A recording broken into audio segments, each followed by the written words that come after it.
This podcast is about correcting the balance, whether it's something celebrated as good when it shouldn't be, or the other way around. Or maybe the heroic tales of history just need to be knocked straight on their ass. Me, I just want to share the complete picture, because that's when this whole thing gets fun. Warning, jokes and sarcasm may ensue. Welcome to Prick the Balloon. Hi, I'm Mike Vance, and welcome to episode 24 of Prick the Balloon. My lucky number is 24, so let's see what this gets us. Last time there was a departure from the hardcore boom chicka boom boom history that I do on this show. And sure, there was history mixed in, but there was some straight up opinion. And I want to note that I identified it as such, as opposed to those mouth-breathing bleach blondes at Fox Not News who spew that kind of shit as fact. But this time, we are doing all the history and nothing but the history, so help me Taylor Swift. We're going to take a look at early aviation. It's a topic that was suggested by an old pal, Tom Rum, who is a professional pilot. What? You can suggest topics? Sure, why not? Doesn't mean I'm going to listen to you, but Tom had a damn fine idea. And I want to say at the outset, I am sure I will not live up to the level of knowledge of Tom and some of the other propeller head buddies of mine. Back around 2010, when I was doing a history show called Postcards from Texas on television, I told my assistant that the two craziest ass kinds of callers we're going to get are the hardcore weapons people and the railroad dudes. No shit, I would get calls like, "You used a picture of a 4884 locomotive when that should have been a 4664 locomotive." Yeah, after spending an hour and a half looking for the picture in the right resolution and a size that didn't cost us a shit ton of money, we went with the other photo and verbally described the damn locomotive. You annoying little incel eating cold little smokies out of the dorm icebox in your mother's basement. Deep breath. Well, aviation people can be right behind that. Some of them at least. And don't get me wrong, I love them. I mean, look, I can't begin to tell you how much I have bored people talking about sports. So it's like everything else.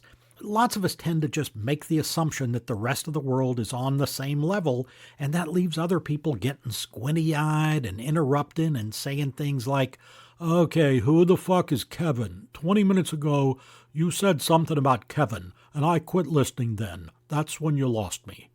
Or they go the other way and over-explain like they're talking to a liquored-up 4-year-old. "Now the airplane has to have wind under it and needs to go fast."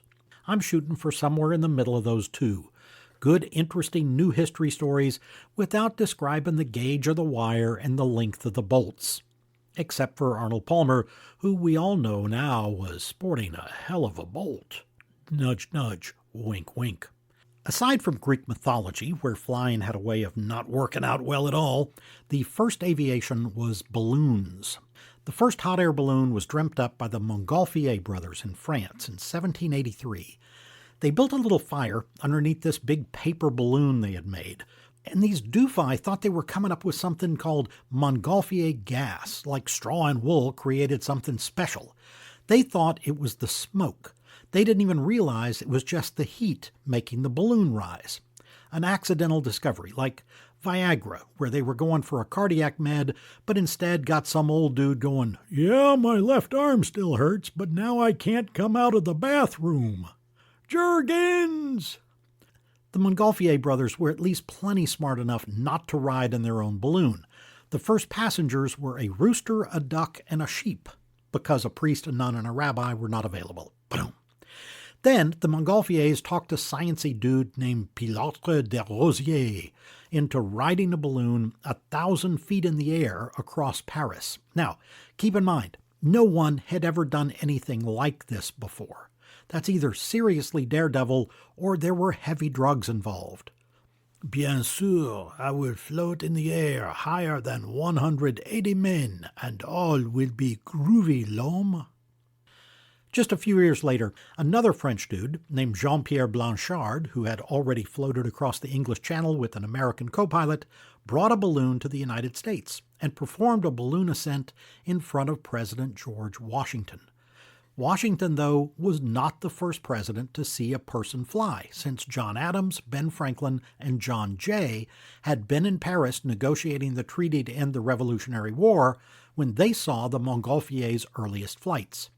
And when old slave-toothed George read about it, he said, quote, "I have only newspaper accounts of air ballooning and do not know what credence to give." End quote. In other words, I'm not falling for it, Franklin, you old drunken goat.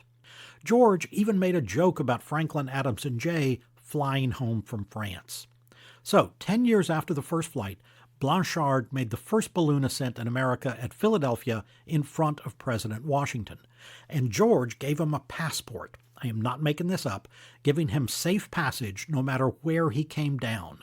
Because that's the thing. They had no fucking idea. They couldn't steer. As it turns out, Blanchard landed in New Jersey. Nobody read the passport, and they later found his balloon stripped and up on blocks. After the Civil War, where the North used observation balloons with some dude sitting in the basket yelling down, "Rebels coming around on the right." "What?" "I said rebels on the right." "Who's Three Dog Night?" Anyway, sometime after the Civil War, traveling balloonists began stopping in every little town all over the country. Of course, they didn't fly between the towns. They moved the balloons by wagon or train, and then they charged people to see them rise. Eventually, balloons became fairly common, like those wavy, skinny, vinyl men in front of tax prep offices. Which leads me to one of my absolute favorite balloon stories. In the town of Houston Heights in the 1890s, before that area became just another part of Houston, there was a saloon keeper who had a monkey named Jenny Yan Yan, like a spider monkey. And on Saturdays, to attract customers, like you needed a reason to come in and drink, they had a guy who would make a balloon ascent wearing a parachute. Not that he ever jumped out, mind you. And Jenny Yan Yan would also go up in the balloon wearing her own tiny parachute, and presumably flinging poo down at the crowd. But if there is anything better than a bunch of drunks and a parachute-wearing monkey in a balloon, I have yet to find it. All right, enough balloons. I want to concentrate on powered flight. Though clearly balloons were powered by hot air, just like the fat orange malignant gas bag fitting to return to the White House. Boom, boom. Come to think of it, even Icarus's flight was powered, eventually, by gravity. So there, I don't want to get any angry letters from dyspeptic physicists. All of this brings us to the Wright Brothers. You've probably heard all the stories that they had a bicycle shop in Dayton, Ohio. Well, there were already mass-produced bicycles from big factories at that time, but the Wrights were hand-building their own bespoke bikes. Orville, in fact, was a bicycle racer. Bicycles in the 1890s were big shit, and the Wright brothers started making enough money, like real money, that they could invest in their toys, which for them was building an airplane. Before bicycles, they had a printing business, and Orville designed a better, more professional printing press for them to use. In other words, these two guys knew engineering and mechanics and were not scared of physics. They were like top-level tinkerers, your crazy uncle that has a garage filled with every size nut, bolt, and screw imaginable. These were really smart and creative guys who did not make the first flight by accident or buy the company with inherited money and then claim to have invented something like electric cars, for example, all of which leads you to spend $750 million to buy the U.S. presidency and install an equally glory-hunting asslick who happens to also be dumber than a box of rocks. But I digress. One of the many really cool things about all these early inventors of all sorts of shit, not just airplanes, is that they had an incredible ability to adapt things to other needs. Like a lot of the early powered motorcycles used sewing machine motors, and this was the same kind of thing. They were making it up as they went along. The Wrights actually got hooked on flying because of a rubber band powered helicopter looking thing that their dad had. They used to fly it around the parlor. Yes, those toys have been around that long, where you twist the propeller until the rubber band breaks and puts your eye out. The Wrights were also inspired by Samuel Langley, who had been flying powered model airplanes, just without anyone in it. Langley was another interesting dude. He was a super-educated astronomer, and he ran an observatory in Pittsburgh. He studied the sun with telescopes and was instrumental in devising a system for telling very precise time that was sent by telegraph across the country. He hung out with Henry Adams and John Hay, two of the super famous intellectuals of the day, and he went on to run the Smithsonian. And then he got into flight. First with rubber band power, and then with springs, and then using tiny handcrafted flash boiler engines. And he was making these things, these 25-pound models, fly as far as 5,000 feet in 1896 and 1898. He launched them from the top of a houseboat in the Potomac River. They had wings fore and aft and a box-like tail. Langley's best buddy was Alexander Graham Bell of telephone fame, and he was there taking photos. Now, you'll all know about history if you've listened to any of the previous episodes of Prick the Balloon. Nothing happens in a vacuum. There's always context. And the proverbial assload of other people had been trying to solve the problems of so-called heavier-than-air flying machines. Though again, everything is heavier than air, except Ariana Grande. The propulsion part and the lift part had kind of been figured out, but nobody had solved the lateral and longitudinal control, in other words, the stabilization and the steering. So the Wrights played with kites. And then they built a glider, which they mostly ended up playing with as a kite and working their idea for controls from the ground. Eventually, they started making the wingspan longer and added a controllable tail that was linked to the controllable wing flaps. By this time, they were doing all the gliding with one of them inside the plane, and they made over 1,000 glider flights before their little 12-second powered flight at Kitty Hawk, North Carolina, which was a private camp that they had leased, by the way. What was different about their flight was that the aircraft took off under its own power, and it landed on a spot no lower in elevation than where it took off. In other words, they were not gliding. The Wrights then spent another year or two fine-tuning their little airplane design so the flights could last longer than, say, a high school freshman in Victoria's Secret. For about the next half-decade, the Americans mostly let aviation lie dormant. Langley had gotten a contract from the War Department to build a manned aircraft, and he had come up with this plane that had to be launched by a catapult and with no landing gear. They tried it twice, just before the Wright Brothers' first successful flight, but Langley's machine crashed at takeoff twice. One reporter said it went into the Potomac, quote, like a handful of mortar, end quote. While the Wright brothers had been fixated on balance and came up with the 3-axis controls of flaps and rudders, Langley had been trying to get more power. He used a 50-horsepower engine compared to the Wrights' original 12 horsepower, and Langley's planes, it went directly from the houseboat launching pad bloop, into the water. The Wright brothers spent almost 2 years, in 1906 and 1907, making sure that their perfected patents were in order before they even showed off their perfected airplane. And there was a good reason for that, because Glenn Curtiss was trying to make a claim for airplane patents based on Langley's work after Langley died in 1906. But Glenn, if that thing won't fly, it's just a paperweight, brother. Meanwhile, the French, on the other hand, were working their asses off. They still thought that they had a chance to create the first viable plane. Part of the trouble that the Wrights ran into was they didn't want to publicize what they did or show off their successful plane until the patents were in place. Well, the French believed that the Wrights were onto something, and they tried to copy them, even though they weren't exactly sure what they were copying. The Americans, on the other hand, thought the Wright brothers were full of shit. 3 years after the Wrights flew in Kitty Hawk for the first time, the New York Herald said this, quote, "The Wrights have flown or they've not flown. They possess a machine or they do not possess one. They are in fact either flyers or liars. It is difficult to fly. It is easy to say, we have flown." End quote. There was a little bit of American activity, and it was financed and organized by Alexander Graham Bell, picking up the mantle from his late buddy Langley. Bell set up the Aerial Experiment Association, and one of the guys involved was Glenn Curtiss, who went on to become the biggest U.S. aircraft producer in the years leading up to World War I. Curtiss, who just looks pissed off in every picture like he has the world's worst wedgie, was described as a, quote, brash daredevil, end quote. Like Orville Wright, Curtiss had been a bicycle racer. Then Curtiss got into motorcycles. He broke a speed record by going 137 miles an hour on a bike, and was billed as the fastest man in the world. Of course, that was before Matt Gates. Curtiss started designing aircraft engines for Alexander Graham Bell's group. They designed 4 successful airplanes, one of which, called the Junebug, was built by Curtiss. The Wrights filed 9 patent lawsuits against Curtiss, and he in turn filed 3 against them. The Wright brothers won every single one, eventually, in U.S. courts.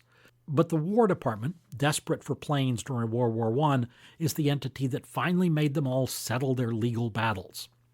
Interesting, when the U.S. issued the first batch of pilots' licenses to the original applicants, it was Curtiss that got license number 1 because the office issued them alphabetically.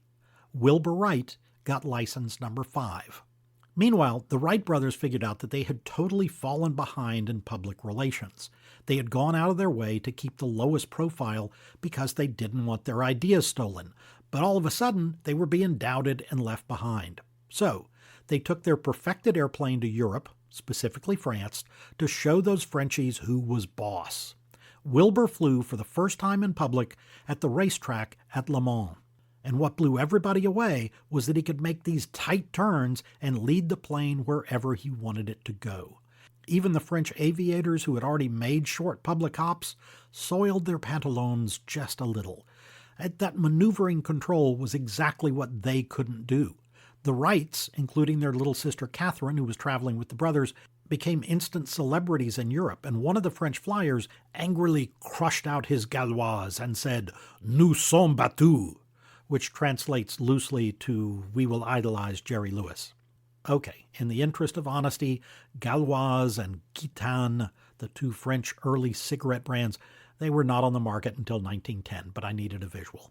The Wrights trained Italian military pilots and sold a license to the Germans while they were over there, and then they came home to the U.S. and held demonstration flights there. But the French didn't give up. There were flyers from other European countries in that huge year of 1909. The first person to do a loop was a Russian named Nesterov, but the biggest number of them were French. They had a bunch of pioneers who created their own airplane designs, top of the list being Louis Blériot. Blériot was an engineer and inventor who had made his money because he created the first practical headlamp for cars. On airplanes, he invented the combination of joystick and foot pedal controlled rudders, and Blériot built the first monoplane. All of this flying success set off a small frenzy of aviation mania. Cheap plug. One of my books is called Undertold Texas. It's a collection of 48 wildly diverse history stories. Eventually, it'll be at least 5 volumes, maybe 6, and you can get it on my MikeVanceWriter.com website or on Amazon. Undertold Texas, Volume 1. See, I told you, cheap plug. But one of the chapters is about a guy named Shorty Walker, and he was part of the crowd for the first ever airplane flight in Texas. That was done by a French barnstorming dude named Louis Paulhan in 1910, and afterwards Shorty and 2 of his buddies built their own planes using plans for a Blériot that they ordered through a magazine. Shorty was a car mechanic in the early days of automobiles, and he liked shit that went fast. He later raced cars and boats. But he built himself this airplane and then taught himself to fly by taxiing around a field as fast as he could until he figured that shit out. It's like watching Summer of 42 and immediately becoming a porn star. It's freaking unbelievable. But Shorty Walker was far from the only guy doing that. The United States Army trained, or rather didn't train, one of their first flyers the same way. The dude was named Benjamin Foulois, and he had seen flying. He himself had never soloed, though. He had been up with another pilot for a total of 3 hours in Virginia and Maryland. But the weather can suck up north, so the Army decided to concentrate on Texas. They sent Foulois to San Antonio, to Fort Sam Houston, and they also sent the 1-year-old biplane the Wright brothers themselves sold to the Army Signal Corps for $30,000. It was the only airplane the Army owned. Foulois' superior gave him the order to, quote, "teach yourself to fly," end quote. On a Fort Sam parade ground, Foulois had his first solo flight and his first crash. He altered the biplane's elevators after consulting with Orville Wright by mail. "Dear Orville, crashed again today." And Orville scribbles down in return, "Try turning the little brass screw another half rotation to the left." I mean, I can just picture poor Foulwa waiting on the mailman. It's like Foulwa is the freaking Black Knight. "It's only a flesh wound. 'Tis but a scratch." So while the French are doing all this creative shit and learning to fly loops and whatnot, in the U.S., it was Army aviation that really got things started with airplanes they bought directly from the Wright Brothers and Glenn Curtiss. And the Army figured out that flying weather was best in Texas and Southern California, and those became the early hubs of aviation. One of the first places the Army set a base in 1913 was Texas City, Texas, just on the mainland over from Galveston, and they stuck 9 airplanes and some pilots down there on this blank coastal prairie, and eventually the pilots are all like, "We have mosquitoes the size of motorhomes, and the closest bar in women is 15 miles by boat." So they moved that group to San Diego. Other flying units sprang up in San Antonio, which soon had a base that became known as the West Point of the Air. The first military combat pilot also came along in 1913, but it wasn't for our military. It was this fascinating guy named J. Hector Worden. He was Cherokee, and coincidentally the world's first native Indian aviator. But his big claim to fame was flying reconnaissance and bombing missions for the Mexican Federalista Army under Victoriano Huerta, which made him the first pilot ever to take part in armed combat. After leaving Mexico, Captain Worden became an exhibition flyer for the Moisant International Aviators. More about that in a minute. These exhibitions were all the rage from 1910 to 1913 especially, sometimes with big prize money and usually with pilots trying to set new records for going higher, faster, and farther than ever before. Think about the right stuff. For the spectators, there was also the notion that these daredevils might crash and die, kind of like watching the Darwin Awards on pay-per-view. In fact, 33 pilots at these public shows in those 3 years died in Europe and the U.S. The records they were setting were kind of amazing in just those 3 or 4 years. Remember, until the Wrights demonstrated their control over aircraft in 1908, there hadn't been much public progress. But from getting only 10 or 15 feet off the ground during the first flight at Kitty Hawk, by 1913, 10 years later, with most all these people learning through trial and error because there were certainly no schools yet, Roland Garros, one of those Frenchmen, flew to 18,405 feet. Garros was a law student and bicycle racer before he became a flyer. He was only 25 years old when he became this big famous aviator, and yes, that is the same Roland Garros whose name is on the Paris stadium where the French Open tennis is played. Distance-wise, Wilbur Wright had only gone 852 feet in December 1903. The next big thing was to fly over the English Channel. It's not very far, and it is certainly easier than trying to carry a full pint of beer on one of those Channel ferries. But in February 1914, a German named Karl Ingold flew over 1,000 miles. Speed was still really freaking slow by our standards. The Wrights went about 30 miles an hour, and some of the early flyers were getting aloft at just 25 miles an hour. Keep in mind that their aircraft were incredibly light. They were made with wire, wood, and super thin fabric. An early Blériot with a 30-horsepower Anzani engine weighed 661 pounds. The whole airplane, 661 pounds. That's less than Bill Barr and Chris Christie in an elevator. In September 1913, another French dude named Maurice Prévost won the Gordon Bennett Cup race with a speed of 126 miles an hour. That's a big gain in just that short amount of time. 126 miles an hour, by the way, roughly the speed of Taco Bell flatulence. For reference, a modern commercial airliner averages a cruising speed of about 565. Lots of these early exhibition flyers were those first French guys.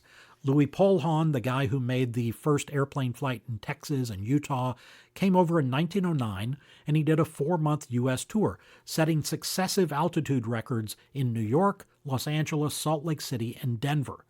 The way it worked is that a company, often one of the local newspapers, ponied up a huge amount of money, like $20,000, to come fly in their city. Some of the money was also paid by land developers to lure crowds to their new neighborhoods.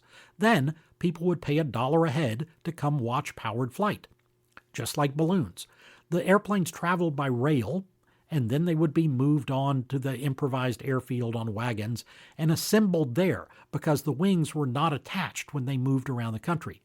Polhan traveled with his wife, 2 assistants, and 2 airplanes. One was a Blériot monoplane and one a Farman biplane, and which one you got to see depended on the weather. If it was shitty, windy, and overcast, you got the Farman. Honestly, it wasn't much of a show at the very first, and I'm talking 1909 and 1910. Weather had a lot to do with what you saw. The first flight in Texas that I mentioned, men physically carried the craft into takeoff position, basically a large box kite with a motor, turned the rear propeller, and Louis Polhan took to the skies. Again, we're talking a top speed of some of those early planes of 30 miles an hour and reaching an altitude of 300 feet. He circled the field once or twice and landed, to the great roaring satisfaction of the crowd. I mean, what did they have to compare it to? It's like Five Guys burgers. Yeah, they taste great if you've never eaten another burger. The Wrights and Glenn Curtiss each put together demonstration shows. 5 out of 9 of the Wright Brothers pilots died, and they quit doing that shit. Glenn Curtiss, 2 N's, 2 S's, you can call me Ray J, got into aviation for the Navy. In 1910, he had one of his pilots take off from a temporary platform on the cruiser Birmingham and fly to shore. He set up a training camp at San Diego and started teaching a few military flyers. Curtiss was the first in the U.S. to build pontoons on a plane and fly it, and his big one was having one of his pilots land on a makeshift deck of a ship using an arrestor cable. They're still doing that. I mentioned a top barnstorming group called Moissant's Aviators. It was an international bunch of flyers. There was a whole family involved. The Moissants were French Canadians born in Illinois, fluent in French first and then English and Spanish. Spanish was because the oldest brother, Alfred Moissant, was one of those Americans that got rich off exploiting Central America. Listen to my episodes on Americans abroad or foreign policy mistakes. Alfred made a fortune off an enormous sugar plantation in El Salvador, meddled in the government there to the point that it caused several major international incidents, and it got him tossed in jail by Presidente Ferdinand Figueroa. But Alfred paid for his little brother John to be a rich international playboy and double-knot spy, and then, at the age of 40, John, who had been born Jean but changed it, decided to become a flyer. John took off for France because that's where the action was. He paid to have an aluminum airplane built. The thing was, like some of the others, he didn't know how to fly. It kind of smacks of the Titan submersible. A lot of money and, that safety shit just holds us back. And it turned out exactly like you'd expect. Moissant crashed the plane. But the Moissant family had money, so John had another one built. And then, finally, he took flying lessons from Louis Blériot himself. It cost him $400 for 30 hours of instruction, and at the end, mostly thanks to his stick-to-itiveness, daring, and major disregard of common sense, he set a record for flying from Paris to London. Now, you've got to understand what was entailed. The plane was a Blériot 11, about a shoulder-high aircraft, tiny and light, but so was John Moissant. He weighed 135. Paris to London was no non-stop affair. It took days. He stopped in Amiens, then in Calais, where Blériot, by the way, had told him he would find a bare spot of land 1,000 meters long and 20 meters wide, and Moissant found it and landed there because, of course, there are no fucking airports. He flew across the channel 25 miles in just 58 minutes, but then he ran into trouble. In England, there were fierce headwinds. At one point, he made only 4 miles in 27 minutes. I mean, that's like a cartoon, barely moving and staying in the air. He crashed 4 times. He broke 3 propellers, which he had to wait on before he could continue. Finally, he was within 18 miles of London, and people are like, "Johnny, just get in the damn car for Christ's sake, and we'll drive you to London." But he waited. The stubborn bastard flew. With Alfred's money and John as the lead pilot, they put together a touring international air show. John was the star. He had a cat who was his constant companion and who flew with him. Roland Garros was one of the flyers with the Moissants. There were 2 women flyers, the first women to ever get pilot licenses in the United States, Moissant's sister Mathilde, and an American named Harriet Quimby, who is exactly the kind of name that you would expect to find in either a Miss Marple book or as the spinster sister of the mayor of Springfield. She was the first woman to fly across the English Channel. She did that early in 1912. Before she got into flying, Harriet Quimby was a New York theater critic. I shit you not. This is from her. Quote, "Men flyers have given the impression that aeroplaning is very perilous work, something an ordinary mortal should not dream of attempting. But when I saw how easy men flyers handled their machines, I said I could fly. Flying is a fine, dignified sport for women. It is healthy, and it stimulates the mind." End quote. By 1911, the Moissant Aviators were reaching altitudes of 5,000 feet. They did deliberate stalls. They buzzed the grandstands with less than 3 feet of room above the people, and they dived on parked cars. They were getting paid well, too. Each of the flyers were bringing in more than $1,000 a show. Harriet got $1,500 for a night flight over Staten Island with 20,000 people on the ground watching. Again, this was hot shit, y'all. Harriet got an endorsement deal for Win Fizz grape soda, and part of it was wearing an all-purple flying suit. The Euro crowds were all gaga for these flyers, but the Americans could be surly bastards if there was any delay or trouble on account of bad weather. "I paid my $1, now you get your ass up in that plane." In December 1910, Roland Garros flew at 7,200 feet at New Orleans, and his engine froze. He plummeted straight down, and it finally caught just above the ground. When he climbed out of the cockpit, his goggles were frosted over. The same thing happened to John Moissant the next day. Moissant himself was not there for these hijinks from 1911 forward. That's because he died in a crash at that show in New Orleans. He was coming in for an early landing, he hurried it, and he crashed. The city named their airfield in his honor. The airport there has been renamed a couple of times since, but the New Orleans luggage tag still says MSY to this day for John Moissant. The Moissant Air Circus was back doing shows just a day or 2 later in Dallas, and then Fort Worth, OKC, Waco, and Houston. At Houston, there was a big delay for high gusty winds, and the crowd, several thousand people, rushed the field. They got bored. They ran past the cops, and they headed for the 3 airplanes. The flyers took off in self-defense, and the dumbasses on the field wouldn't clear it to let them land again. So they had to land on some open prairie miles away and hitch a ride back to their hotel. Things didn't go any better for poor Harriet Quimby. In 1912, later that year, she was flying a show at Boston Harbor. She and Charles Willard had gone out. They had circled Boston Lighthouse and were coming back in at about 1,000 feet when the plane suddenly pitched forward and flipped over and tossed them both out. The flying careers of Harriet Quimby and John Moissant lasted only a matter of months. Mathilde Moissant retired from flying, but she toyed with a return at one point, saying, quote, "I have the air intoxication, and only a flyer knows what that means." End quote. There were less famous versions of these first daredevil pilots and barnstormers, and they came from all over. One was a guy named Fred Decor, who was a Norwegian engineer, and he changed his name to avoid criticism from his parents. If that ain't an age-old story. "We send you to engineering school so you can run off and play with aeroplanes." Decor bought an airplane from Shorty Walker and dubbed it the Green Dragon, and he hopped with it all the way from Houston to the West Coast. You couldn't go very far because these planes were small and they didn't hold much gas. Even by the 1930s, a commercial airline flight from San Francisco to New York made more than half a dozen stops to refuel. By the outbreak of the First World War, there were a few hundred flyers in the United States, but the Army wanted several hundred more for combat over France, so some of the earliest self-taught daredevils, like Shorty Walker, were brought in as civilian instructors. They had flight training all over the country. You've seen the great movies about World War I flying. The first Academy Award for Best Picture was for Wings, which was about these flyers. But there was The Blue Max with George Peppard. That is one of my favorites. Great underrated film. Dawn Patrol with Errol Flynn. Hell's Angels, that was one of Howard Hughes' biggest productions.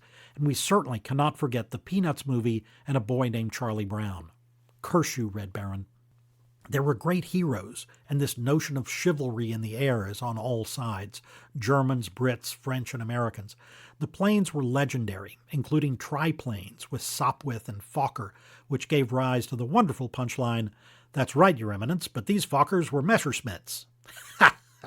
I love that joke.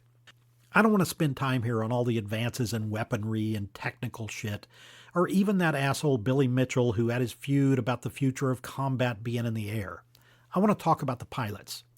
You've heard of von Richthofen being the ace of aces and shooting down 80 planes, but the French ace, René Fonck, shot down 75, and the top RAF pilot, Billy Bishop, shot down 72. Bishop flew for the Brits, but he was Canadian. He was born in Ontario. He learned his marksmanship as a squirrel sniper in the family orchard. The top American ace was Eddie Rickenbacker with 26 kills. Rickenbacker was an auto racer, then came home and ran Eastern Airlines for years. The thing that separated the French, Canadian, and American aces from the Red Baron is that they survived. Who's your Moses now? One very popular pilot who died during the war was Georges Guynemer, the French ace before Fonck, and he was immensely loved by the public, whereas Fonck was by all accounts a standoffish, arrogant braggart. Guynemer won 53 victories, officially, before he was shot down in an ambush by 5 German planes. He was only 22. To say things were difficult on these combat pilots is an all-time understatement, like saying Kimberly Guilfoyle had some very unfortunate work done. In 1917, the switch from mostly reconnaissance flights to planned combat squadrons was complete, and the Germans were kicking the Allies' ass in the air. Germans were shooting down Allied planes at a ratio of 5-1. In some sectors of the front, the average life expectancy of a new RAF pilot was 11 days. Kamikazes could get better insurance terms. There were lots of classic stories about these personal dogfights, but let's pick one. Manfred von Richthofen had a reputation of being cold-blooded, picking off the last aircraft in the squadron, the slowest and the damaged aircraft, like a lion after antelopes. He came up against an RAF pilot named Major Lano Hawker.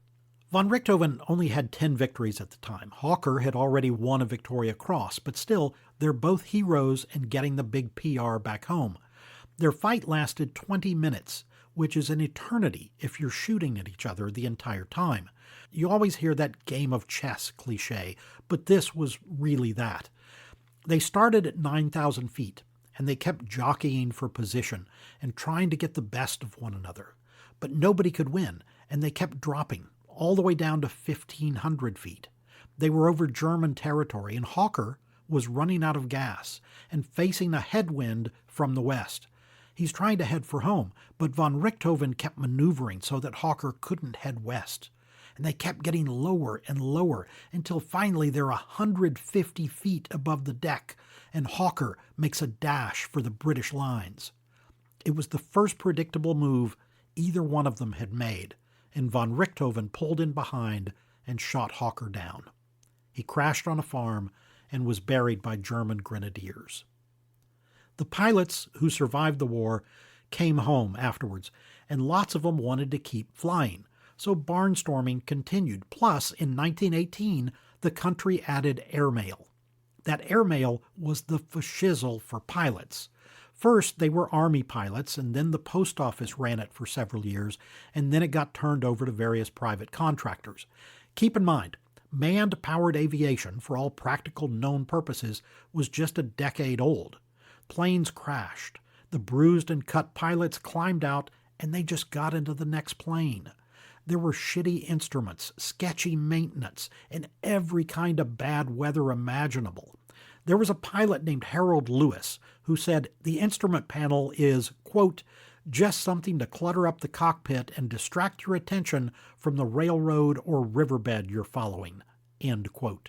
Another pilot named Wesley Smith used a half-empty whiskey bottle as his flight level indicator. There's a story of one guy in fog so bad that he taxied most of the way to the next town. Out of the first 200 pilots hired, 35 died in crashes. This is from one of the pilots. Quote, "Don't be a show-off. Never be too proud to turn back. There are old pilots and bold pilots, but no old, bold pilots." End quote. You want some great stories? Read about the start of airmail. One name that I cannot ignore before we wrap up is Bessie Coleman. She was the world's first licensed black pilot, and excuse my shallowness, she was really hot-looking. Bessie grew up in Waxahachie, Texas. Raised by her mom, her dad left the family and moved back to Indian Territory, and when Bessie finished high school, she spent some time at the agriculture and normal school that became Langston University, but she ran out of money after one semester.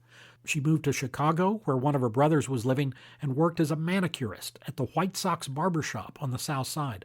Next time you're getting your nails done, imagine that woman suddenly becoming a stunt pilot, because that's what Bessie Coleman did. In 1920, Bessie went to France to enroll in aviation school. Why France? Because no flying school in America would accept blacks. She got her pilot's license and returned to the United States, hoping to open a flight school for black Americans. She did her first show at Curtis Field near Manhattan, and then started doing exhibition flights all over the country, especially in the South. Hugely popular shows, too. Those Southern crackers might not be willing to eat with her, but they'd pay to see her fly and do her daredevil stunts.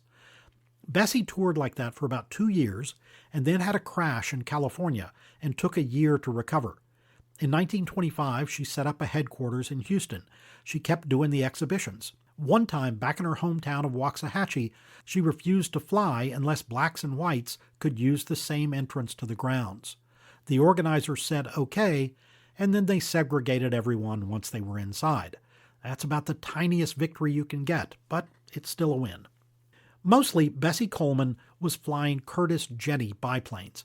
That's the JN-4D. Two-seater planes. They were used as trainers and air ambulances during World War I, and there were tons of them since they were Army surplus airplanes left over from the war. Some of them still in crates, sold for as little as $50. They were stable and slow and perfect for stunts and things like wing walking. Also great for crop dusting, and I don't mean the kind where you drop an SBD and leave the room, and you know who you are.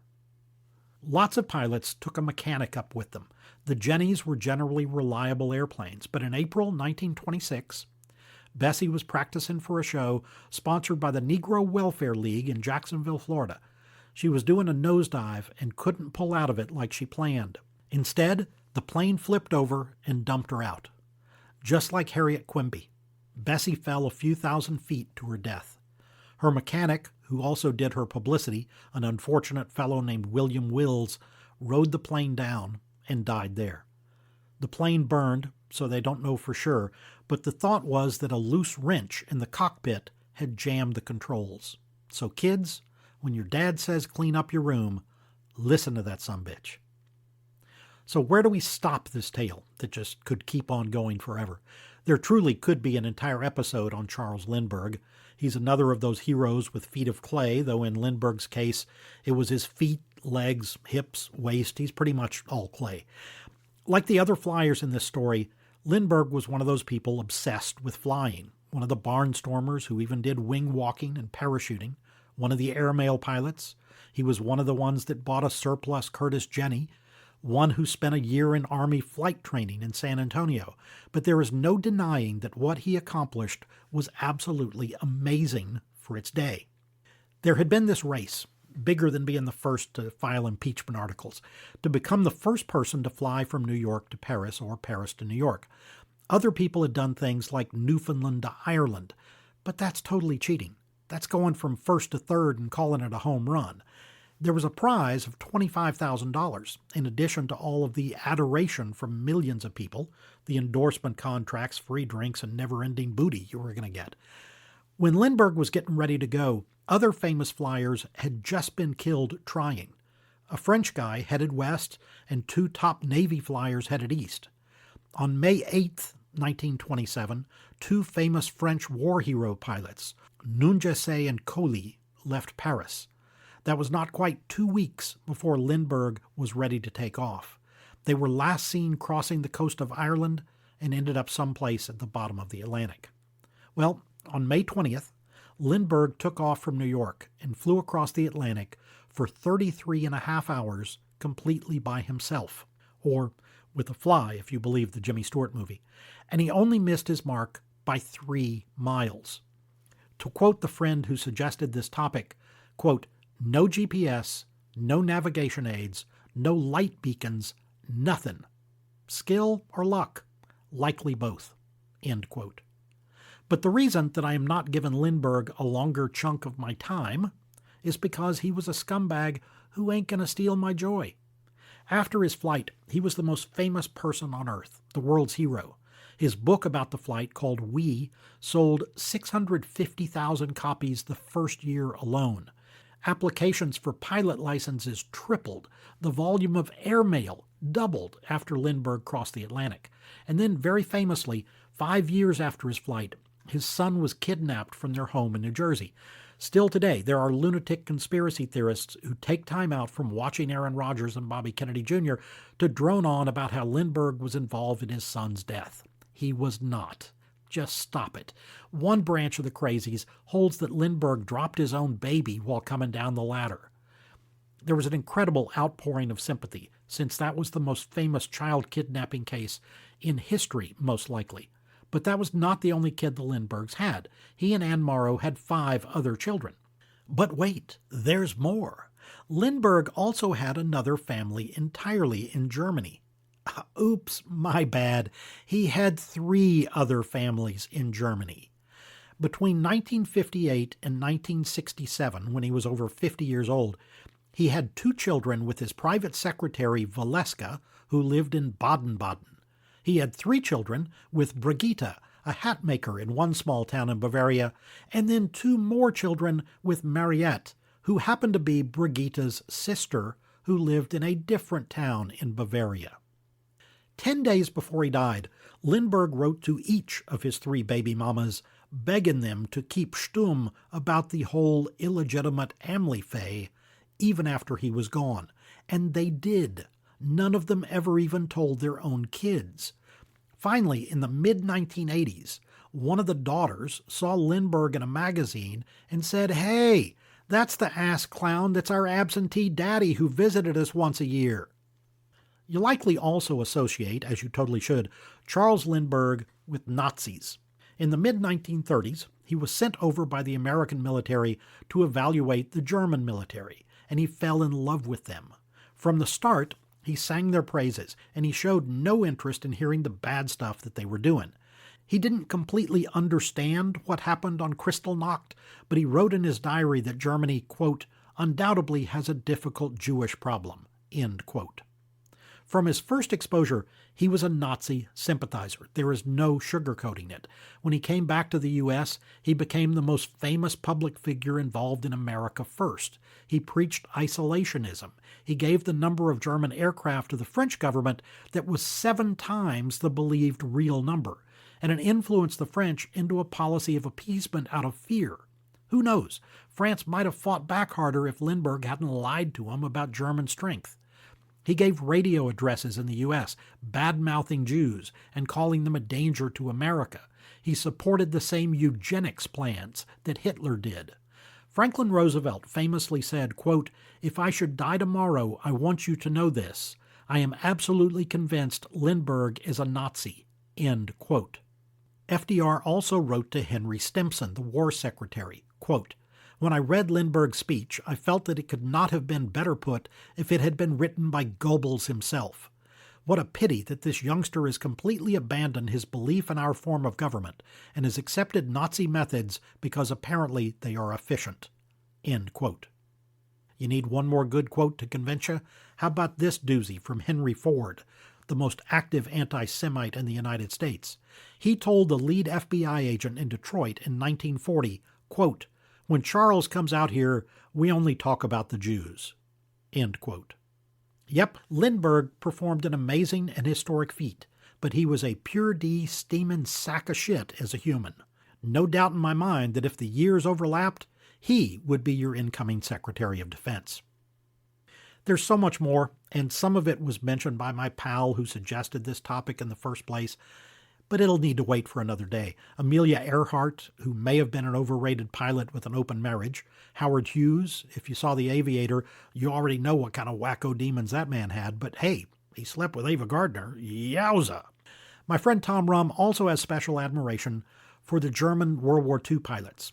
While American air crews flew 25 missions and then came home, which is plenty harrowing and heroic enough, Tom told me the Germans, quote, flew until they were killed and shot down, end quote. Damn, man, that's just like being an insurance CEO. All right, I'm going to make an ask here. Okay, 2 asks. Number 1 is please make sure you are signed up for my newsletter. You'll only hear from me once or twice a month, and you can sign up at the bottom of any page on my website, MikeVanceWriter.com. The second thing is that if you like the free podcast, you can now leave a tip on my website. And please leave a nice review on either Apple Podcast or Spotify or whatever platform you get your podcast from. That helps new people find their way to the show, and that's what I need. As a general rule, reviews can help a ton, by the way. That goes for all of my books, too. If you've read them and liked them, please leave a review on both Amazon and Goodreads. It's important stuff for the creators. And if you haven't read any of my books, for God's sake, buy those sons of bitches. You can find those on my website also, MikeVanceWriter.com, in the store, and I'm happy to sign them. If you want to save a few bucks, I'll be honest, you can find them cheaper on Amazon. The third option is that you can order my books from your favorite bookstore. The newest is a great historical fiction title called The Devil's Lease. It's set in southeast Texas around 1900, and there are murders and clever lawyers and heartbreak and empathy. Please check it out and then spread the word. Lastly, a very hearty Merry Christmas, Happy Holidays, and Happy New Year to everyone. Keep fighting for what's right in 2025. When lots of progressives are saying cancel the biggest and best newspapers in the country, I'm going to ask the opposite. I'm going to ask you to subscribe to one of them. That is the only way to support the top journalists who are the people that safeguard our democracy. You won't hurt the billionaires. You're just hurting the best investigative reporters if you leave those papers. So keep your subscription or get one. And let's try to isolate ourselves a little less in 2025 and learn a little more. You can start by saying Happy New Year to every single person you pass. Go for it. Now, I know many of y'all are not listening when this episode first dropped, but hey, do it anyway. Just think how much more memorable it'll be when you wish someone a Happy New Year in July. Thanks for listening. I hope you'll sign up for my newsletter at the bottom of any page on my website, MikeVanceWriter.com. And while you're there, you can find suggested reading for every episode under History, then Podcast. You can also leave a tip, and please buy a book or two while you visit. And as always, follow the podcast on your platform of choice, and please spread the word. Prick the Balloon is copyrighted by Mike Vance, all rights reserved.